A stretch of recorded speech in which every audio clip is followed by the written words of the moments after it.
एक आजी जाते, दरवाजा बेल वाजते, बेल वाजल्यानंतर दरवाजा उघडते, बाहेर बघते तर एक पार्सलवाला येतो, पार्सल हातात घेते आणि ताई निघून जातो आणि थोड्या वेळाने जाऊन पैसे घेऊन येतो. हा कुरिअरवाला आतमध्ये शिरतो आणि इकडे तिकडे बघतो, चोरी करण्याच्या प्लॅन मध्ये असतो. इकडे तिकडे वाट बघतो, थोडा वेळ बघतो, नंतर पाणी प्यायला मागतो, त्याच्यानंतर मावशी हो बोलतात आणि पाणी आणायला जातात. एक ग्लासभर पाणी घेऊन येतात आणि पाणी पितो आणि त्याच्यानंतर मावशी थोडीशी त्याची विचारपूस करते.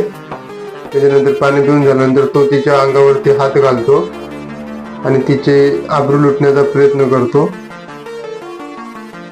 आणि मावशी आरडाओरडा करते, ढकलते त्याला आणि पळून जाते. नंतर थोड्या वेळाने तिच्या नवऱ्याला सांगते, नवरा फोन करून त्याच्याबद्दल तक्रार नोंदवतो.